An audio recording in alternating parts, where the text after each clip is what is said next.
Hi, I'm Linda Khachadurian. I currently reside in Cambridge, Massachusetts. I am of Armenian descent, but am originally from Beirut, Lebanon. I work primarily as a medical editor, and I also have a 501c3 educational nonprofit that operates in Haiti and Armenia, and I'm also the founder of a chocolate and sugar art business called Charitable Confectioner, and I also teach edible art and Armenian cuisine and culture classes at 4 schools in the Boston and New York City area. For most of my life, 2 of my preferred hobbies have been doing volunteer charitable work and also crafting art in all sorts of different mediums. It's only been in the past several years that I have turned my former hobby into a 501c3 nonprofit and monetized the latter hobby and turned it into a sugar and chocolate art business. This exhibition is entitled The Charitable Confectioner Presents, and it's based on my show for Cambridge Community Television entitled The Charitable Confectioner, which merges my passions for social causes and edible art. Each artwork in this exhibition represents a different social cause that we covered in the television show. There are 10 social causes addressed in this issue. The sculptural pieces are Maslow Reconfigured, which is an isomalt sculpture which addresses the topic of the importance of education in developing nations, Armenia edition. The other sculpture is a sugar paste mask entitled Il Pagliacci, which addresses the importance of education in developing nations, Haiti edition.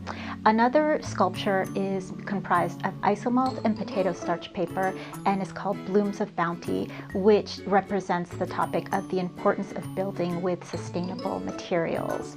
The final sculpture, or actually there are 2 more sculptures. One is called Box of Betterment, which addresses the homeless issue in the States and is a chocolate box or house.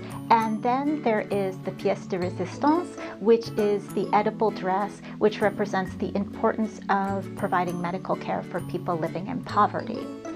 In the hallway, we have the isomalt paintings, and those are Perseverance, taking on the topic of the lack of access to safe water worldwide, T3 Tsunami, which also takes on the topic of lack of proper sanitation worldwide. Then there is the Cost of Greed 2, which addresses the importance of responsible purchasing in order to offset slavery. Now, I also thought it would be fun, just to lighten the mood, to arrange this exhibition in the form of an a la carte menu. So that's why in the windowed lobby area, we have the sculptures. In the hallway, we have the edible paintings. My 11th and 12th pieces are playing up into that a la carte menu thing. And so we have one edible painting, which is called Sage Sorbet, and that serves as a visual palette cleanser.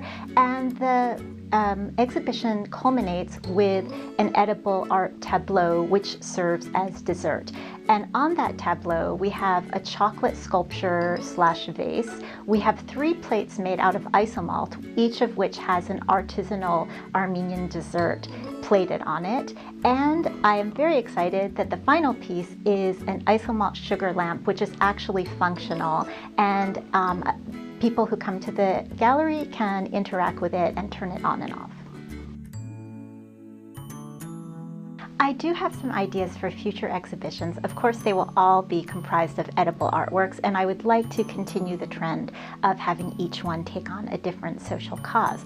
But my idea is to do something on a much grander scale and perhaps have it be almost like a magical village or forest that people can walk through and look at the different pieces, and even have some sort of interactive component where it can be a learning experience where maybe they have to push a lever in order to get a message to learn about that particular social cause.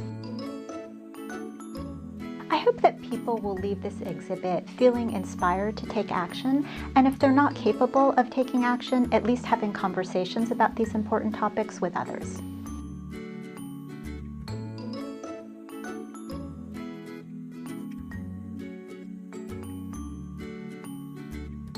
Thanks for watching CCTV. Bye!